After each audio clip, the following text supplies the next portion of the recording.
Good morning to you, and welcome back to my Accounting 1120 discussions on corporations. My goal today is to discuss with you the accounting for stock dividends.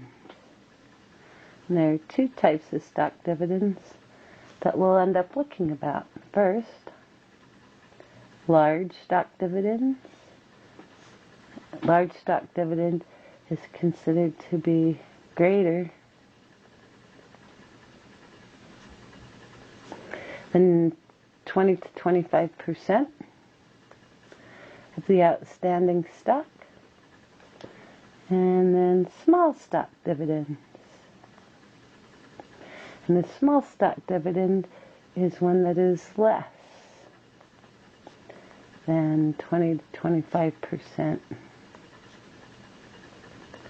of the outstanding stock. And what a stock dividend is when you issue a dividend in stock instead of cash. And the size of it depends on how many shares you have outstanding. If you have 1,000 shares outstanding, issuing less than 200 to 250 would be considered small, and issuing more than that would be considering large. Since you're being given a range, we will of course avoid that range in our accounting discussions, so it'll always be clear to you which one you're supposed to pick. The reason there is a range is so that the person who's doing the accounting can decide if they think there's going to be a big change in the market value of the stock as a result of releasing some. If they think it's going to affect the value of the stock, they'll be trying to consider it a small. If they think it's going to affect, or if they think it's not going to affect the value of the stock, they'll consider it small. If they think it is, they'll consider it large. With that, let's get started. So, I changed the tip of my writing pen because the other one seemed to be getting, hard to write with. Let's see what you think. So why would you issue a stock dividend? Let's start with a little theory, shall we? Why would you issue a stock dividend? There's some good answers. First of all, you might not have cash, but you still want to issue a dividend. So you might be cash poor, but you want to maintain a dividend history. Nothing does more to support the price of a stock than to show it regularly pays a dividend. You also might be trying to reduce the price your stock's selling for on the market. You know, it's an inhibitor. It's great when your value of your stock goes up and up, but then it can be an inhibitor. People will quit buying it if it costs too much. Mentality of, I'd rather buy two that cost 50 than one that costs 100. There's some holes in that logic, but if price gets too high on your stock, it inhibits its selling. And you also just plain might want to reward your investors. You want to give them some of your stock. Tell them thank you for investing in them. So lots of reasons you might want to issue a stock dividend. I think part of it comes from the effect it has on the business. Let's look at the balance sheet. Balance sheet equation. And look at what happens when you have a cash dividend. When you have a cash dividend, your assets go down, and in the end, retained earning goes down, and you are permanently smaller. What happens when you have a stock dividend is quite different. Get our balance sheet back up here. What happens is, remember, you have two big sections in stockholders' equity. The paid-in capital section, where you put money that you've received from your owners, and retained earnings, where you keep money, well, it's not money, where you keep the income that you have made over the years and haven't paid out in dividends. A stock dividend capitalizes part of retained earnings and puts it up in paid-in capital. There is no change in assets and there is no change in liabilities. So with the stock dividend, you just arrange things, and total capital remains unchanged. It's equal to what it was before you started. So a cash dividend makes you permanently smaller, but a stock dividend doesn't do that. It just rewards your stockholders. There are 3 dates that are important in all dividend declarations, and they have the same 3 dates that are important in stock dividends. There's the date of declaration. Can you remember them? There's the date of record. Making a list, checking it twice. I'll stop. Christmas is so close. And then there's the date of payment. And the stock dividend entries are a little bit different, as you would imagine, than the cash dividend entries. On the date of record, or on the date of declaration, the stock dividend does not create a liability because it doesn't take assets to pay it off. It doesn't decrease net assets. You still debit retained earnings.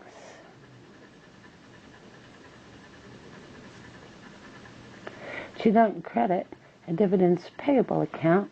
You can do a little bit of abbreviation. You credit common stock dividends distributable. And this is a common stockholders' equity account. It's a temporary account in that it only lasts until you distribute the dividend, but it goes in common stockholders' equity. And stock goes in here, the amount goes in the par value of the distribution.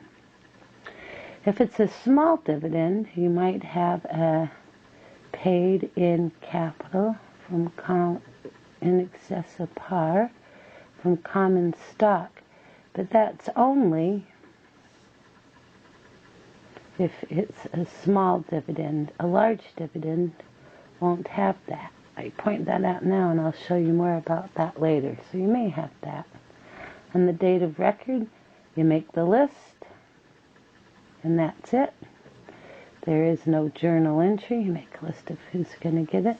And on the date of payment, you take your common stock dividend distributable account and debit it because you're distributing it, and credit common stock and release the stock. At this point, you'll recall that we put it into common stock dividend distributable at par value, and so it fits nicely into the common stock account. So those are the entries, with this portion being applicable only to a small dividend. So, let's start our discussions then by looking at what happens when you have dividends. We'll start with a small dividend, and then we'll move our way to a large dividend and summarize. I think in the accounting for it, you'll see some of what we've talked about come to pass. Let's then start with a small stock dividend. I'm showing you what the stockholders' equity section looks like for our example. Remember, stockholders' equity has 2 big sections: paid in capital, where you record money received from investors, and then retained earnings. In our example, we're going to have common stock,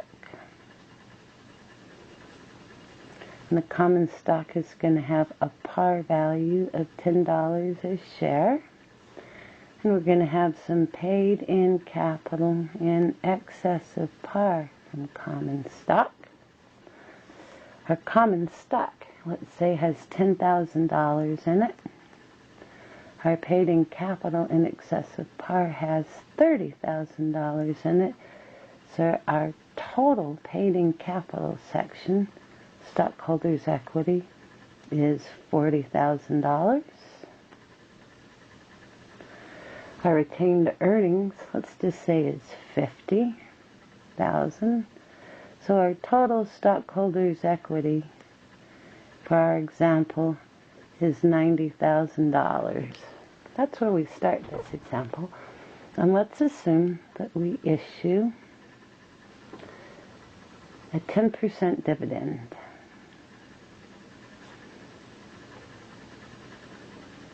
First thing you need to be able to do is tell me how many shares of stock I have outstanding. Well, I have $10,000 in my common stock account. And par value is 10. So that tells me I have 1,000 shares outstanding. If I'm going to issue a 10% dividend, I'll take the 1,000 shares outstanding and times that by 10%. And the size of my stock dividend will be 100 shares that I'm going to issue. So 10% of my outstanding shares would be the equivalent of a small stock dividend. Let's further assume that on the day I do this, market value of this stock is $40 a share. That's what it's trading for on the market today. As you'll recall from my discussion, my goal then is to transfer some money to capitalize some dollars from, it's not money really, it's dollars, take out of retained earnings and put into paid-in capital, leaving the total unchanged. And since it's small, it will happen at market value. And we're going to issue 100 shares times $40 a share. So I should be moving $4,000 out of retained earnings and paid-in capital, if I do this right. We have 3 important dates we need to take care of. The first one is that date of declaration. And in this case, we're going to say debits retained earnings for the market value of the stock. So we're going to debit retained earnings for the total price of $4,000. And we're going to credit common stock dividend distributable. It's a lot to write. I hope you don't mind if I abbreviate. Common stock dividend distributable. And recall, we only hit that for par value when it's 100 shares that we're distributing. Par value is 10, so we'll put 1,000 shares in common stock dividend distributable, and then into paid-in capital in excess of par from common stock, whatever the difference is. So this happened at par value into common stock, and the difference went to paid-in capital. The next thing that happens is our date of record.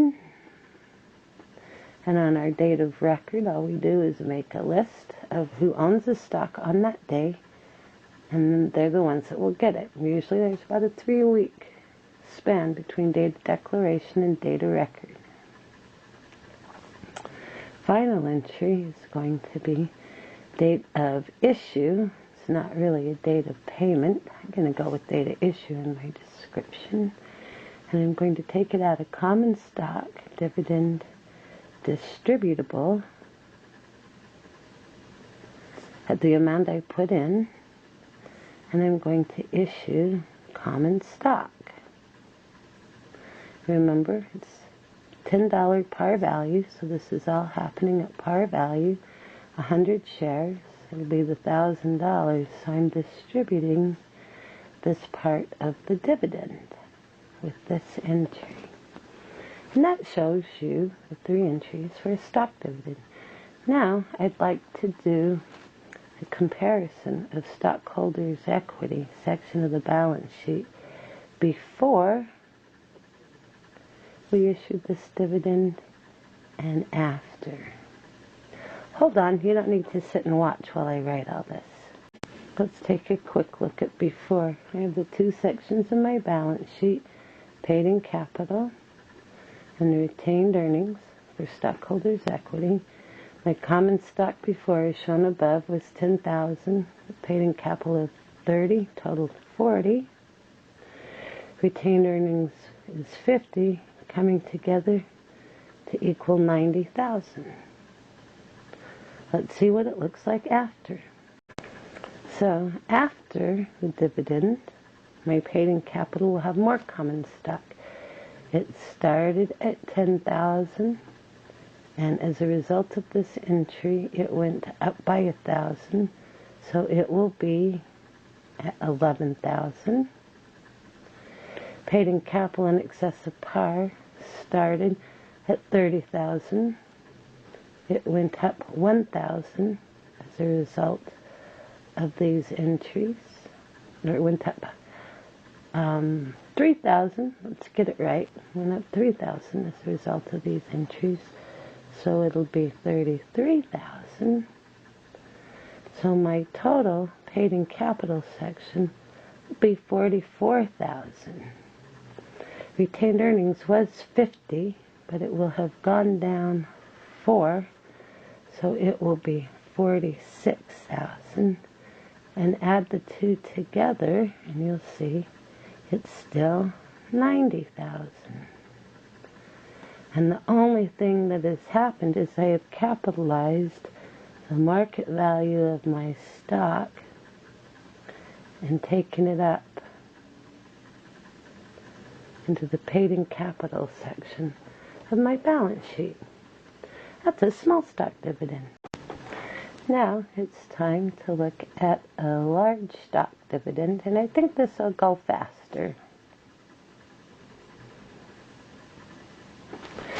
We're going to use the same set of facts. Let me bring them forward. So we start with our same stockholders' equity section where we have paid-in capital holding a total of $40,000 and total stockholders' equity, including retained earnings, holding $90,000. And if you want to find out what our outstanding shares of stock is, take the total dollar amount, divide it by par, and we have 1,000 shares of stock outstanding.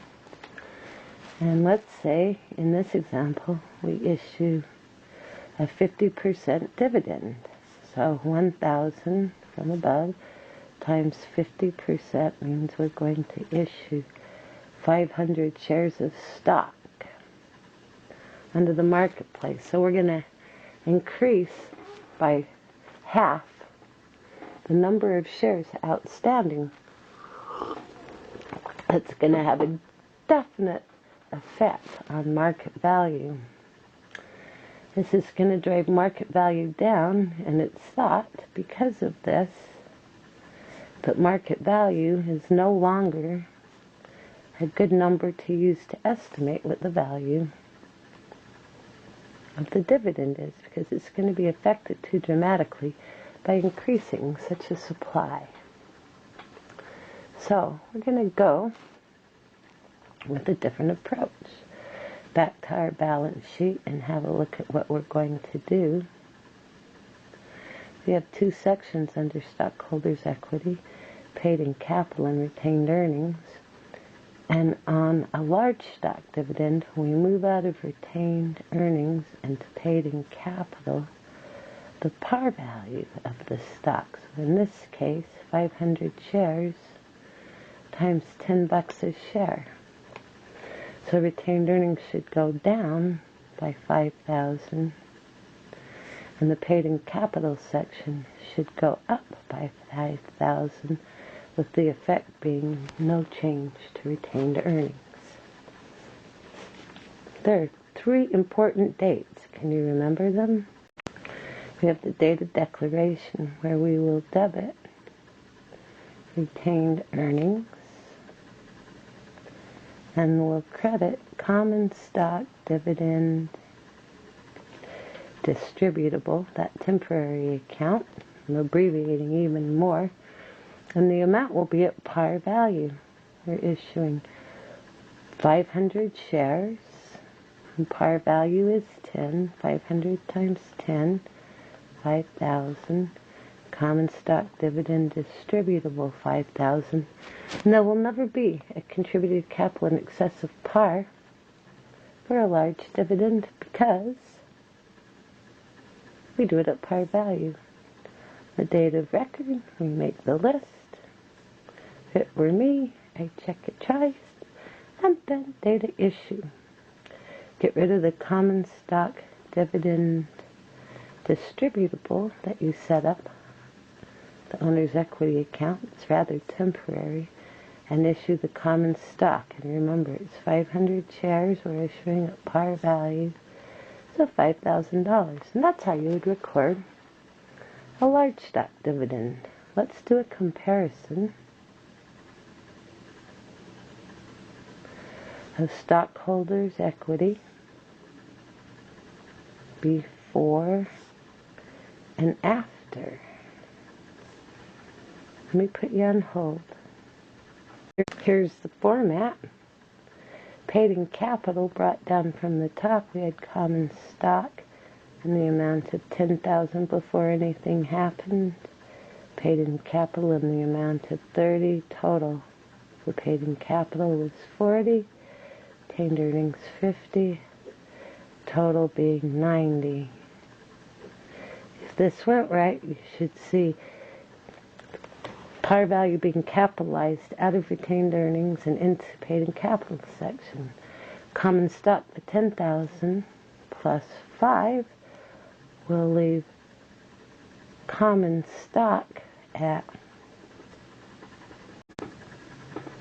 15,000.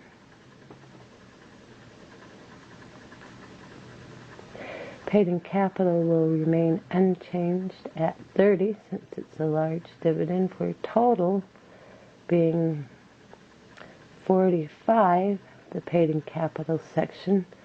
Retained earnings will have gone down 5, so 50 minus 5 is 45,000, and still sitting right at 90,000, no change in total stockholders' equity. Let's take a quick moment and summarize, as this always comes up on the test in the final. How is a cash dividend separate from a stock dividend? A cash dividend actually reduces the resources of a business because you pay out cash and in the end drops retained earnings. A stock dividend still manages to reward your owners, but it does it without making you permanently smaller. It takes some out of retained earnings and puts it in paid in capital. The amount depends on the size of the dividend, but there's no change in any of the counts.